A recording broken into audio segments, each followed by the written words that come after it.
pessoal do Boletim do Paddock, eu sou a Débora Almeida e hoje eu estou aqui com o Lucas Neves e com o Roberto Faria, piloto da Fórmula 3, que ele tem 16 anos, e hoje a gente vai conversar um pouquinho sobre a carreira dele na Fórmula 3, sobre o preparo dele. Acho que vocês vão gostar bastante, porque vocês sempre pedem coisas da base para poder saber mais desses pilotos que estão vindo aí e até para poder acompanhar mais.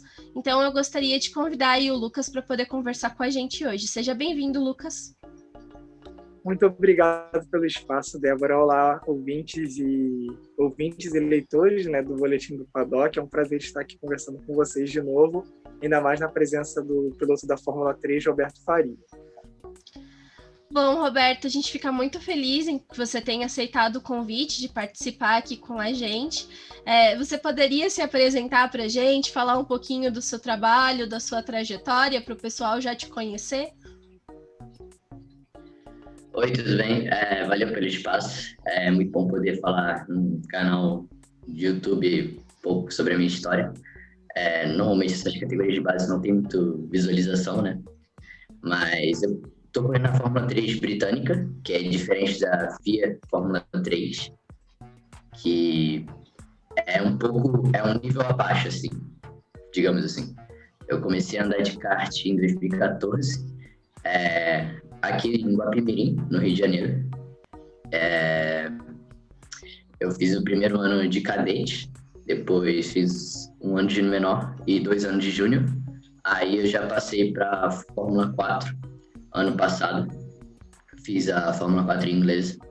E esse ano eu corri 4 etapas da Fórmula 4 inglesa e tive um pequeno problema com a organização e acabei terminando o ano fazendo 4 etapas da Fórmula 3 inglesa. Aí eu aprendi bastante esse ano e espero conseguir brigar pelo campeonato ano que vem. Só uma coisinha que eu acho que é até interessante da gente falar, porque tem a Fórmula 3 da FIA e essas outras Fórmulas 3, né? Que é a Fórmula 3 britânica, a da Itália.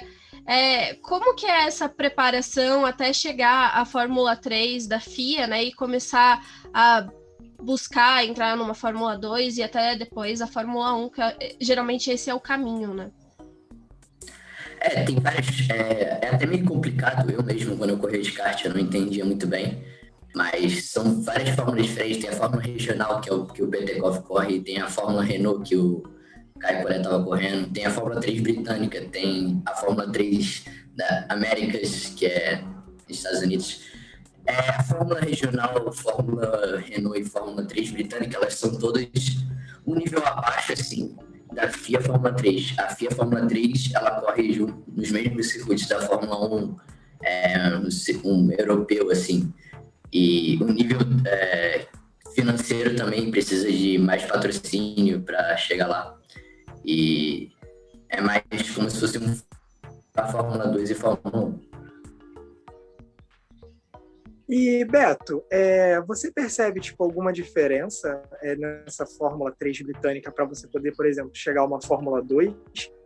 Você percebe que talvez seja um pouco mais complicado ou não tem muita diferença para um piloto que está na Fórmula 3 da FIA, por exemplo?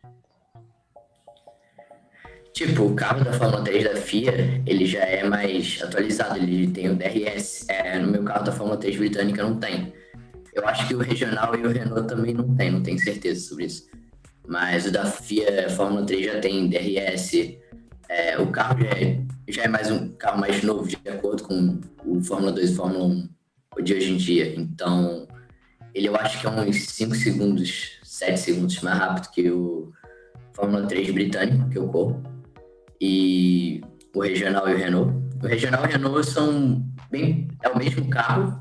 E o da Fórmula 3 britânica é um carro diferente, mas que é bem parecido o tempo de volta. Então, são todos ali. E também tem o Eurofórmula, que é o Fórmula 3 da FIA antigo, que é um carro mais rápido, mas mesmo assim não é igual o FIA Fórmula 3, que tem vários pilotos que foram para lá para aprender, porque o Fórmula 3 da FIA é muito mais caro que os outros. 3 vezes mais caro que eu tô fazendo agora. Aí, para chegar lá, tem que ter ou patrocínio, ou então fazer parte de alguma academia. Até interessante você falar sobre isso, porque acho que o pessoal tem bastante curiosidade com relação ao quanto se gasta, né? A gente sabe que a Fórmula 4 é cara, mas ainda é mais acessível, e conforme vai subindo para as outras categorias, acaba ficando mais caro. E o quanto que o teu patrocínio, ou o quanto vencer um campeonato, andar mais na frente, acaba te favorecendo para poder conseguir uma vaga melhor e até negociar com uma equipe da próxima categoria que você vai correr? Quando você tem bons resultados, você já chama meio que a atenção das equipes, porque as equipes querem ser campeãs para chamarem mais pilotos. E se você teve um bom resultado, por exemplo, nesse ano que eu fiz só 4 etapas e na minha última corrida agora eu fiquei segundo colocado, aí já conseguimos negociar o preço com a minha própria equipe que eu vou correr ano que vem. E já saía mais barato do que se eu fosse um piloto qualquer e fosse correr lá. E também bom de ser campeão dos campeonatos é que normalmente tem uma premiação. Então, por exemplo, ano que vem, o campeão do Fórmula 3 britânica vai ganhar um prêmio vai ganhar 2 dias de teste na FIA Fórmula 3. E isso é muito bom, porque o FIA Fórmula 3 você não pode testar igual você testa os outros, também tem isso. Tem um limite de teste para cortar os custos, ficar mais acessível. Eles limitaram o número de testes por ano e são muitos poucos dias. Então, por isso que fica mais caro também. Entendi. É bem interessante isso, né? Porque a gente vê que é uma batalha para o pessoal que está na base e conquistando outras posições, né, dentro desses campeonatos. Então, fica até um alerta, né, para vocês que é necessário esses pilotos terem patrocínio, terem bons desempenhos. Não é só o resultado na pista, né? Também a questão do dinheiro é muito importante. A gente estava vendo até a questão do Petekoff, que era para ele ter a vaga da Fórmula 3 e no final das contas deu todo aquele problema, né? Porque ele não tinha o dinheiro necessário para poder conseguir. Então, apesar dele ter vencido a Fórmula 3 regional, ainda não foi o suficiente, né, para ele. Eles favoreceram o Arthur Leclerc, né? Que é o irmão do Charles Leclerc. Mas é bem complicado isso. Você tem que ser um bom piloto, mas também tem que ter dinheiro e contatos, né? Porque se você não tiver contatos, você não consegue chegar lá. Não é só ser bom, tem que ter outras coisas por volta de você. Sim. E falando em, né, transição de carreira, ascensão, como a pandemia, né, ela afetou a sua carreira tanto em questão financeira como em questões assim, tipo, de calendário, até mesmo psicológicas, como é que foi esse ano para você, em meio a todo esse cenário aí que a gente está vivendo? A pandemia afetou muito. Eu ia correr na Fórmula 4 no final de semana que começou o lockdown. Então, até segunda-feira eu achei que eu fosse correr, aí do nada eu teve lockdown e foi tudo cancelado. E eu tinha feito o Media Day, eu tinha ido muito bem em março, eu acho, e já ia ser a corrida no final de semana que eu teve lockdown, mas aí eu tive que voltar para o Brasil. Eu fiquei 3 meses, de março até junho, sem treinar. Aí, em julho, eu fui para Inglaterra, fiquei 14 dias em quarentena e comecei a treinar, e o campeonato começou logo em agosto. Então não teve muito tempo para voltar ao ritmo, mas... E por conta disso também,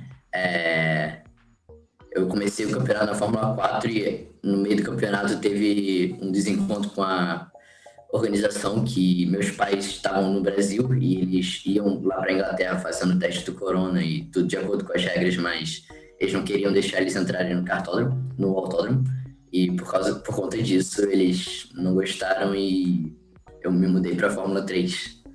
Aí eu acabei terminando o campeonato na Fórmula 3, que foi muito bom para mim, porque eu aprendi o carro novo com pilotos mais experientes e tudo, e acabei conseguindo um ótimo resultado no final.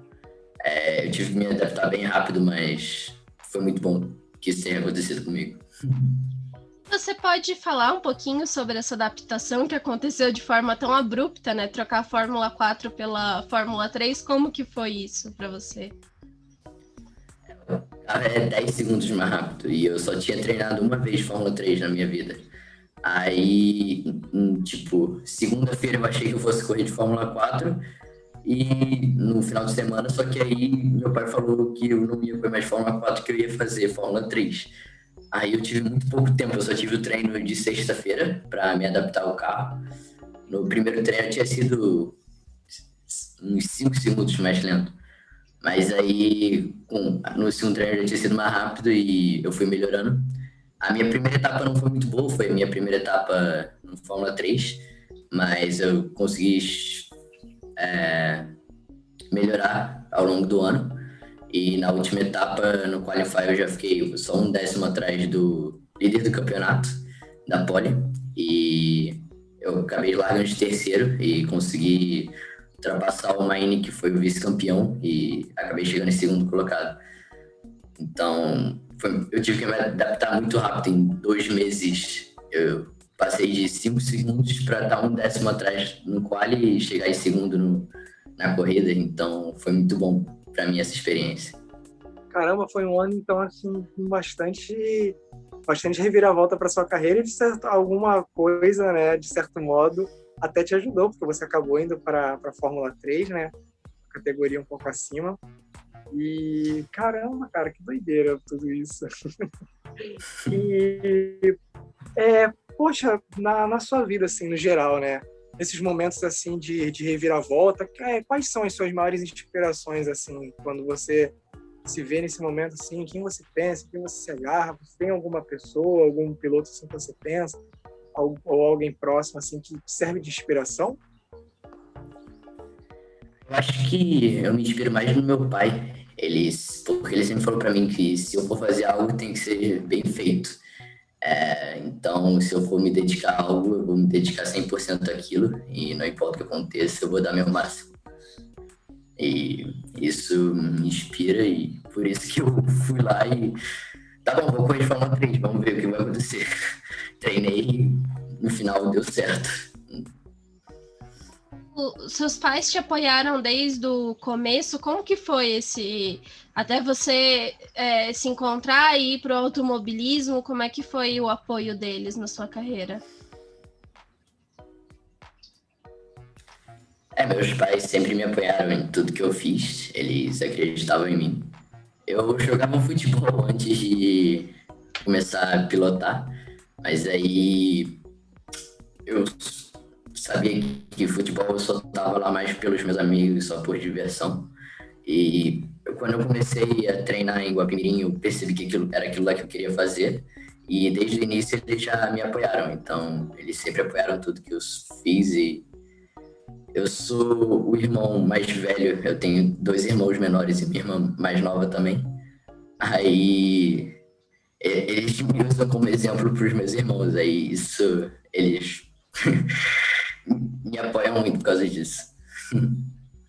Eu acho que isso é muito legal, porque a gente vê outros pilotos de base, né, falando o quanto que o apoio e o suporte da família deles é importante, né? Nem sempre a família pode acompanhar aí em todas as corridas, tá? Em todas as viagens, mas acho que esse apoio fora da pista acaba auxiliando bastante, né? É uma forma de não desistir. Então, quando você sabe que tem alguém que acredita em você, né? Dá até uma vontade a mais de continuar, né? Quando você comete erros e você acha que você duvida se você deveria estar mesmo fazendo aquilo, você tem um apoio da sua família para te ajudar, é muito bom isso. Imagino que realmente deve fazer toda a diferença. E a sua família, né, ela te apoia, tipo, a você talvez subir para alguma outra categoria? Vocês têm já algum plano, alguma coisa em mente? Por enquanto, eu ainda não sei. Depende de como vai ser o próximo ano. Mas próximo ano eu vou fazer de novo a Fórmula 3 britânica, mas agora eu vou fazer o campeonato completo. Então eu vou tentar brigar pelo campeonato. E se for campeão, aí vai abrir várias portas que eu só vou decidir no final do ano que vem. Mas eles sempre me apoiaram, mesmo na minha decisão, porque ano passado eu mudei para Inglaterra, né? Aí eu fiquei morando lá 6 meses sozinho, antes de me mudar para o colégio. E mesmo assim eles sempre me apoiaram. Eles contaram que eu podia fazer isso, que eu era responsável e tudo. E sem a ajuda deles, nada disso seria possível. Como foi esses 6 meses, esse começo lá na Inglaterra, sozinho? Porque é uma língua diferente, cultura diferente. Você pode falar um pouquinho pra gente sobre isso? Sim, em 2018 eu já corria o campeonato europeu e italiano de kart, então eu já tinha contato com equipes estrangeiras, então eu já sabia falar mais ou menos inglês, aquele inglês bem mais ou menos. Mas aí quando eu mudei para lá, eu ia para academia todo dia com o meu manager e depois ia para a equipe lá fazer simulador, telemetria. Então eu fiquei tendo contato com o inglês bem várias vezes e acabei aprendendo bem rápido até. E eu morei sozinho, então tipo, foi uma experiência totalmente nova para mim. Eu aprendi a cozinhar, passar roupa, lavar roupa, fazer compras no supermercado e tudo. E isso foi muito bom. Eu morava numa cidade pequena, Daventry, então era até bem sossegado. E como o colégio no Brasil só termina em dezembro e lá só começou em setembro, aí eu mudei para lá em fevereiro. Então de fevereiro até setembro eu fiquei só treinando, fazendo simulador e indo lá para a equipe. Eu pude me adaptar e depois quando começou o colégio eu estou estudando num boarding school, então eu me mudei para o colégio. E a única parte ruim de morar lá sozinho é que eu não fazia muito amigos da minha idade, porque lá na cidade que eu morava era uma cidade meio que no interior, assim, afastado. Aí eu não conhecia as pessoas, então eu só conhecia quem era da minha equipe lá. E eu não tinha nenhum adolescente da minha idade morando lá comigo, então a única... Eu fazia só ligações de vídeo com os meus amigos aqui do Brasil, mas eu senti falta disso. Eu imagino que seja uma dureza morar sozinho. É um choque, né? Porque você tem que... Tudo que você tinha auxílio de outras pessoas, você tem que acabar se virando e fazendo tudo sozinho, né? Não, você estava comentando que ele realmente foi muito novo, porque agora ele está com 16, né? Então ele foi bem cedo, né? Começar a morar sozinho, essa questão de uma vida adulta mesmo. Então não tem a idade, digamos assim. Caramba, bem interessante. Valeu.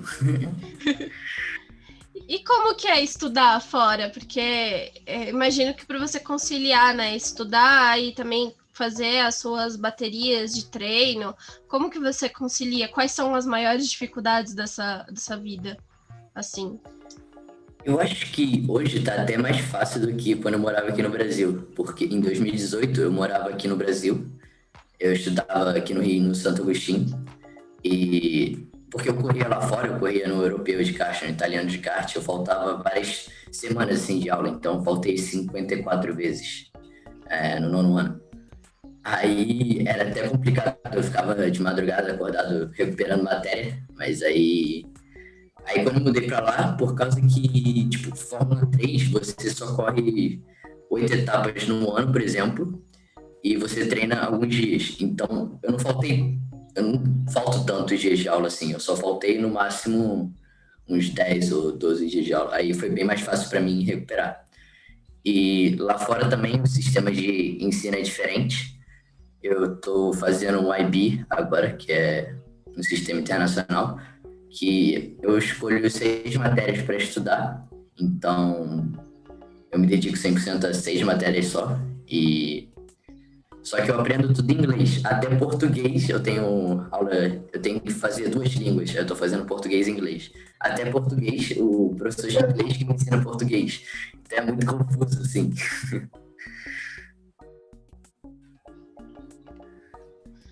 Caramba, realmente é uma questão de adaptação bem doida.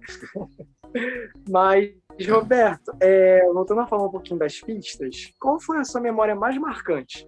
Assim, alguma corrida assim, que te marcou? Não sei, eu acho que tipo, nessa última etapa teve uma corrida com um grid invertido. Eu tinha chegado. Eu larguei de 14º no grid invertido e a pista estava molhada, estava secando. Aí metade dos carros foram com pneu de chuva e a outra metade foram com pneu de seco. Aí eu fui com pneu de seco. Na primeira volta eu caí para penúltimo, 18º. E só que tava muito rápido o meu carro quando começou a secar. Aí depois de uma, duas voltas eu tinha passado 5, já estava em 18º e eu fui passando. Na última volta eu cheguei em quarto. Então de 18º eu fui passando o grid e cheguei em quarto. Foi, eu acho, uma das coisas mais legais assim que eu já andei. E as corridas são bem curtas, já são de 20 minutos. Então não tive muito tempo, era basicamente 2 carros por volta e foi muito legal essa corrida. E o que você extraiu de bom, assim, dessa temporada, desse ano de 2020, assim, tipo, dessas corridas marcantes, o que você pretende levar assim, pro próximo ano? Eu acho que foi muito bom a experiência que essas coisas me deram, porque no início eu largava lá de trás, porque eu não tinha velocidade, mas aí agora nessa última etapa eu larguei de terceiro e me deu uma visão geral de como ultrapassar, defender, também das pistas, como é que eu tenho que fazer cada curva, me deu uma noção geral do carro, o quanto que eu posso forçar no início com o pneu frio para passar os outros e o quanto eu posso frear mais tarde para tentar ultrapassar também. Então, eu tive várias experiências nesse ano que vão me ajudar bastante para o ano que vem brigar pelo campeonato. E, Roberto, como a gente estava falando também, né, de questão de patrocínio, essas coisas, você já está procurando alguma academia de pilotos, alguma coisa assim para poder fazer parte? Ou o que você acha sobre a academia de pilotos? Se ela pode te trazer mais oportunidades dentro do automobilismo? O que você acha sobre? Eu acho que a academia de pilotos ajuda bastante os pilotos, mas aí também tem algumas academias que você tem que basicamente pagar para entrar nelas. Aí eu não sou muito a favor assim de ter que pagar para entrar nelas, então eu tô esperando ano que vem que eu tenha um bom resultado, aí quem sabe alguma academia possa me chamar e vamos ver no que vai dar no futuro, mas por enquanto eu não tô procurando nenhuma academia. E falando um pouquinho de cenário Brasil, qual a sua relação, assim, tipo, com o nosso automobilismo agora, né? Você falou que estava participando lá do Brasileiro de Kart e tudo mais. Você pretende, por exemplo, correr mesmo, entrar na pista, né? Porque você tinha comentado que estava lá só para apoiar mesmo a sua equipe, mas você não chegou a entrar na pista em si. Você pretende, tipo, no futuro, participar de algum campeonato assim, voltar a participar desse tipo de competição aqui em solo brasileiro? Você tem algum plano além do kart para o Brasil, alguma coisa assim? Eu penso em fazer o Brasileiro de Kart, mas dessa vez era uma pista bem complicada que eu nunca tinha corrido ainda, foi lá em Birigui. Era uma pista nova, então eu fui para lá só para assistir mesmo, mas tem vários pilotos que foram para o Brasileiro só para assistir lá, o Drogovic, o Gabriel Bortoleto, o Caio Corelli correu na minha equipe, muito legal lá, todo mundo se encontrou. Fazia 2 anos que eu não via o pessoal do kart e eu sentia falta disso. Aí por isso eu fui para lá também. Mas quem sabe ano que vem, se o Brasileiro de Kart for de novo em dezembro, é porque normalmente o Brasileiro de Kart é em julho, mas em julho a gente tem corrida lá fora na Europa, aí não dá para correr. Mas agora, como é em dezembro, já acabou as corridas, a gente pode vir para cá e quem sabe ano que vem vai ser em Vespasiano, então eu já corri lá. Eu posso fazer o Brasileiro só para relembrar o kart e continuar correndo. Mas assim, poxa, muito legal. Tomara que realmente dê certo, né? Seu plano seria muito maneiro. Mas além do kart, você também pensa em alguma outra categoria? Talvez que você pudesse competir por aqui, fazer uma participação, alguma coisa? Eu ainda não sei. Eu tô correndo de Fórmula, eu nunca corri com carros de turismo. E o Brasil, ele é bem forte, é mais forte para os carros de turismo, na Stock Car, por exemplo, na Sprint ou na Stock Light. Essas categorias são bem fortes, mas é carro de turismo e eu teria que me adaptar, fazer uns treinos. O Rafa Martins, eu acho, ele correu de Fórmula 4 inglesa em 2015, aí agora ele tá correndo de... Eu não me lembro, eu acho que é Stock Light agora. Então, quem sabe no futuro eu também não possa fazer uma etapa de Stock Light ou então Sprint Race no Brasil. Não sei. Pode ter certeza que se você vir para cá vai ser muito bem-vindo.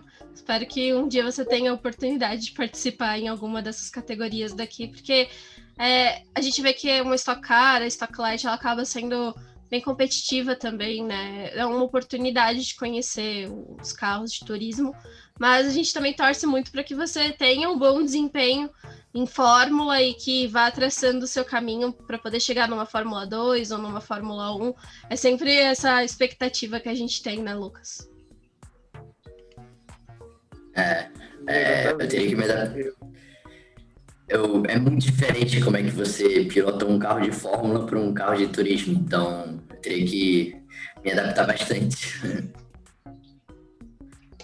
Tem piloto que não pilota bem o Fórmula, mas em compensação no carro de turismo é muito bom. E tem piloto de Fórmula que é muito bom, mas quando vai para o carro de turismo já não é tão bom assim.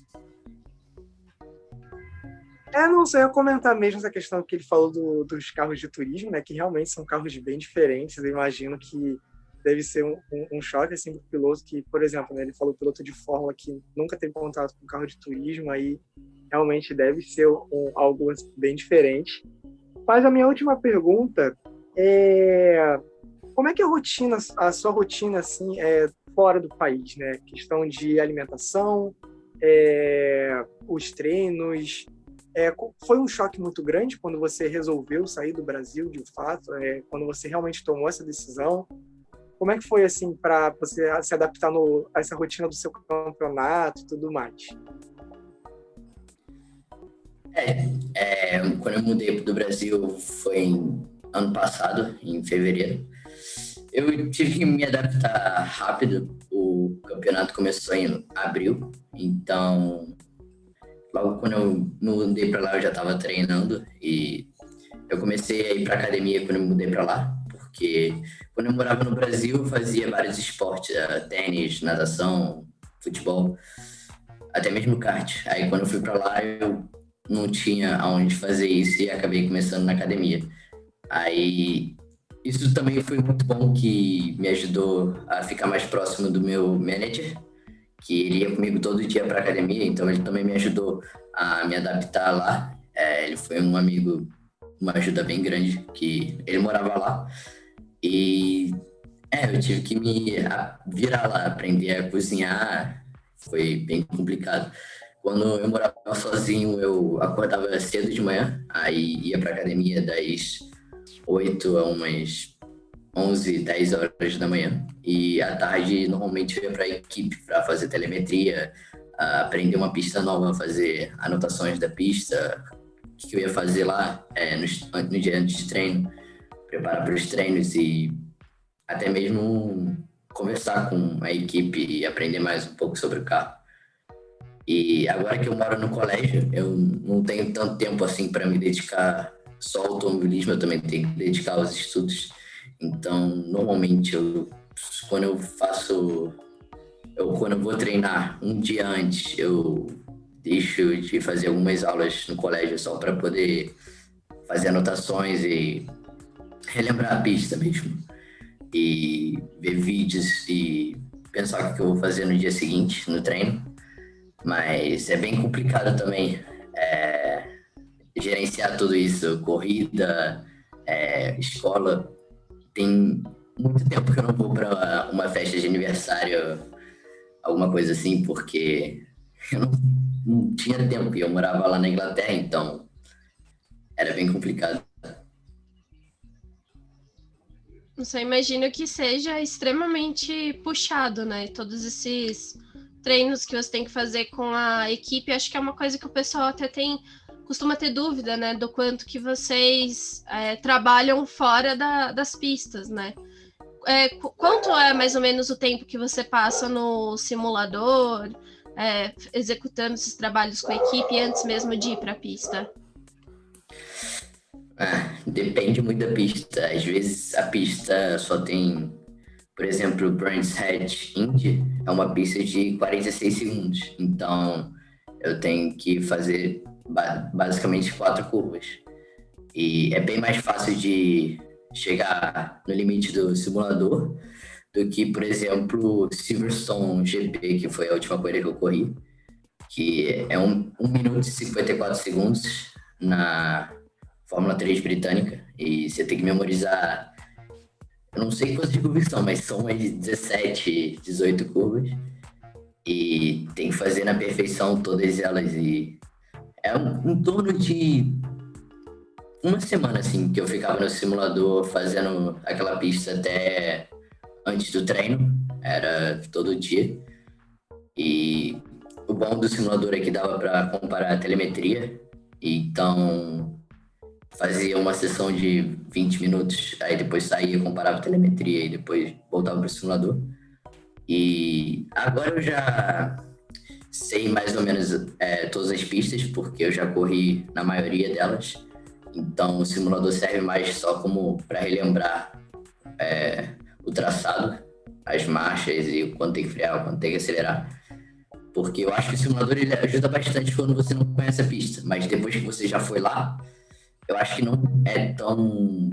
Porque são muitas variáveis. No dia você tem, tipo, temperatura, tem condição de pista, tem quem andou antes, quem andou depois, tá chovendo, choveu na noite anterior, não choveu, tá pneu novo, pneu usado, e tudo isso influencia, principalmente o vento. O vento, dependendo da direção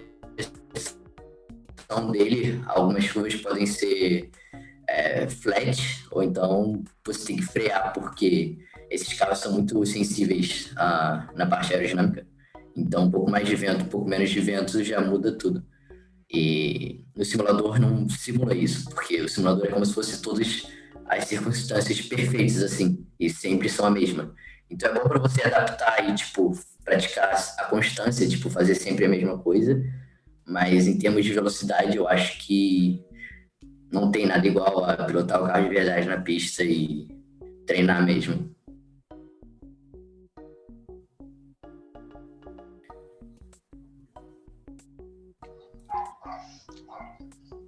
É bem interessante, porque a gente sabe que o trabalho no simulador é importante por conta dessa memorização, né? De saber a pista, de saber mais ou menos como vai agir, mas é impossível prever como é que vai estar no dia da corrida, né? E mesmo assim, tem uma condição variável dentro do próprio fim de semana, né? Nos treinos livres e classificação, as coisas às vezes acabam mudando bastante já para a corrida, né? Porque se o simulador fosse perfeito, você não precisaria nem treinar. Você só andaria no simulador e ia direto para a corrida. Mas influencia muito. Às vezes o treino, um carro que está andando lá na frente, chega no qualifying, a condição de pista é totalmente diferente. Esse mesmo carro que era muito bom nos treinos, no qualifying pode ser não tão bom assim. E também influencia o desgaste do pneu, influencia muito porque no simulador não tem desgaste de pneu, o que eu faço lá. Até tem, mas não é o que a gente usa. E você muda muito a forma de guiar dependendo da condição do pneu.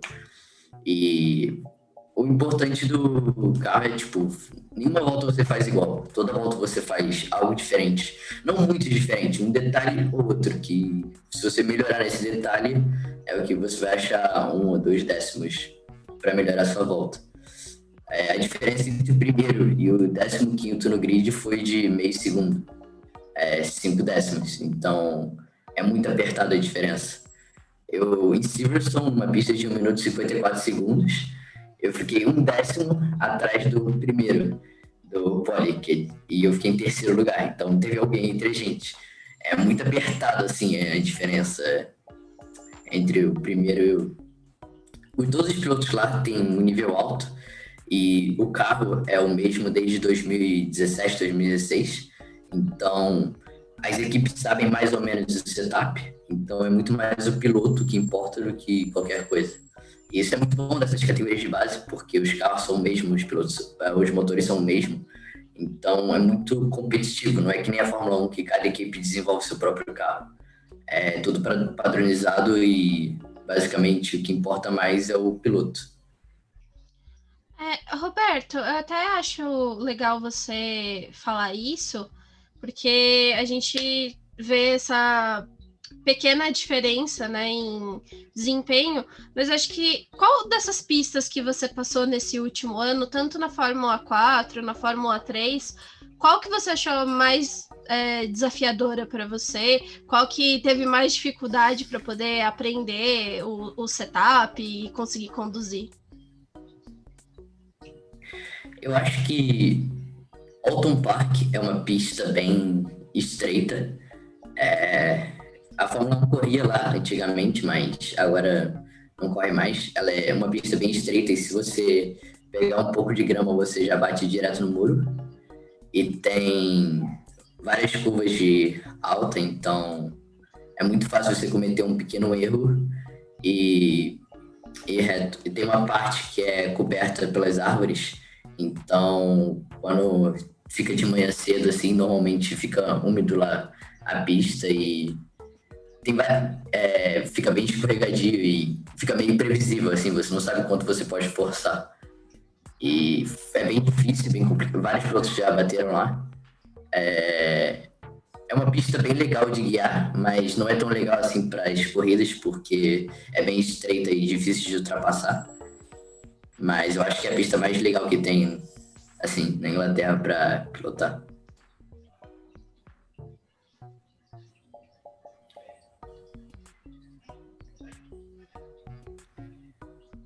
Lucas, você tem mais alguma pergunta? Não, acho que a princípio foi só isso mesmo. Achei bem interessante que ele falou agora dessa última pista, né? Eu fiquei imaginando como é que ela seria. Essa pista tem simulador. Eu não me lembro qual. Eu sei que tem no Assetto Corsa. Tem alguns simuladores que tem essa pista. Então, se quiserem ver como é que tentar andar lá. Você costuma jogar videogame também nas horas vagas? Jogar esses jogos de corrida? Tipo, eu tenho um volante lá no meu quarto da Inglaterra, mas eu não tenho um computador lá, né? Eu só tenho meu laptop. Aí eu jogo a 30 quadros por segundo lá, o Assetto Corsa. Mas não consigo nem jogar online. Se botar outro carro na pista, meu computador explode. Mas eu jogo mais por diversão mesmo. Não é pra treinar nem nada, eu só jogo por lazer. E mesmo assim eu não tenho muito tempo, então normalmente é só final de semana assim que eu não tenho corrida. Aí eu já estudei, não tenho mais nada pra fazer, eu faço isso. Mas é bem legal também. Que maneiro. Bem divertido. O bom é que o meu colégio incentiva muito os atletas assim lá. Então, eles falam que se eu manter as notas boas, eu não preciso me importar com as faltas assim, porque eles sabem que eu tô faltando para poder competir. Então, Poxa, que legal. é muito bom o apoio do colégio para fazer isso. É importante, né, na carreira, porque sabe que em algum momento você vai ter que faltar, então tá estudando também é importante, né? A gente sabe que conciliar todas essas coisas às vezes é difícil, mesmo tendo já uma vida normal, imagina uma vida de piloto, né? Que agora você tá competindo ali, mas você pode ir para outra categoria e ter mais pistas fora em outros países, né? Então tem todo esse desenvolvimento, né? É bem complicado, assim. Porque, tipo, tem muita gente que acha que o colégio já é difícil só estudando. Aí imagina se você faz algo extra que ocupa, tipo, metade do seu tempo também e você quase não tem tempo para estudar. Aí, e basicamente por isso que eu quase nunca, tipo, saio para ir para shopping, não tenho tempo para fazer isso aí. Tipo, agora nas férias, pelo menos, eu tô aqui no Rio, aí é o tempo que eu tenho para relaxar. Mas dia 3 eu já volto pro colégio e já volto às aulas normais, então de hoje até o dia 3 eu posso ficar aqui no Rio só indo pra piscina e me divertindo. Poxa, mas eu imagino assim, o tempo fora, o tempo de concentração, é realmente bastante coisa para se dedicar. Porque não é só correr, né? Tem o tempo de treino, tem os estudos para as corridas. Eu realmente imagino que deve ser um trabalho bem punk, digamos assim. Tipo, eu não tenho... Você tem que conciliar muito seu tempo, você tem que pensar e... Eu não gosto de levar meus livros e cadernos assim pra corrida, porque eu acho que, tipo, se eu for pra corrida, eu vou me focar 100% só na corrida. Eu não vou estudar, mas em compensação, quando eu volto pro colégio, eu fico, tipo, de madrugada acordado, recuperando matéria que eu faltei na semana anterior. Aí, é muito louco, assim. Eu basicamente... É uma vida dupla, não tem como negar. O mais engraçado é que quem me conhece do colégio não sabe como eu sou na pista, e quem me conhece da pista não sabe como eu sou no colégio. Então, é como se fosse dois Robertinhos diferentes. Um que vai pro autódromo treinar, que tá 100% focado só naquilo, e o outro que vai estudar e fica 100% focado só em estudar. Caraca, como a Débora falou, literalmente uma vida dupla. São dois Robertos. Totalmente. Bom, Roberto, eu gostaria de agradecer a sua participação aqui no Boletim do Paddock. A gente ficou muito feliz de saber mais sobre a sua carreira, saber sobre os seus treinos. A gente está torcendo aqui para que você tenha um próximo ano muito bom na Fórmula 3 e que você consiga um desempenho muito bom, consiga negociar uma vaga até melhor para o próximo ano, né? Então a gente está aqui na torcida, a gente gostaria de te receber mais vezes, até para poder falar da sua próxima temporada, saber mais como você vai desempenhar aí. Então, pessoal, eu também gostaria de pedir para vocês acompanharem ele nas redes sociais. Ele vai falar para vocês as redes sociais, como vocês podem encontrar ele por aí na internet. Acompanhem a Fórmula 3 britânica, acompanhem a base, sejam engajados para saber mais, para saber de onde esses pilotos estão vindo. Quando eles chegarem ali na Fórmula 1, vocês sabem por onde eles passaram, como que foi o caminho deles. Isso é muito importante, eles contam com o apoio de vocês em rede social, apoiando e auxiliando. Então, Roberto, se você puder se despedir, falar pra gente onde a gente pode te encontrar, como a gente pode acompanhar o seu trabalho, seria bem legal para o pessoal que acompanha aqui o boletim. Valeu, obrigado a todo mundo que está acompanhando e obrigado mais uma vez pela oportunidade de estar aqui conversando com vocês dois. E meu nome nas redes sociais é Roberto Faria 777 no Instagram e no Twitter. Tem alguns onboards lá, se vocês quiserem assistir. Eu não posso postar muito porque minha equipe não deixa, mas eu tento postar o máximo que eles permitem. Mas obrigado a todo mundo e valeu pela oportunidade. Bom, Lucas, e foi muito legal estar aqui com você mais uma vez. Obrigado por me auxiliar aqui na entrevista. Também deixa aí as suas redes sociais e onde a gente pode te encontrar. Poxa, o prazer foi tudo meu. Foi uma honra estar participando de mais um BPcast Entrevista. Foi uma honra conversar com o Roberto, estar aqui com você, Débora. Meu Twitter é @neveslucas1999 e o meu Instagram é @lucas_neves_. Só me procurar lá tem algumas entrevistas que eu já fiz aqui no BP, tem bastante coisinha lá para vocês conferirem. Eu sou a Débora Almeida, no Twitter como The Flowers. Continuem acompanhando o trabalho aqui do Boletim do Paddock. Nós não vamos parar, a gente vai continuar postando e conversando com vocês aqui no YouTube, nas redes sociais, no nosso podcast. Então acompanhem o Boletim do Paddock em todas as suas plataformas e até uma próxima!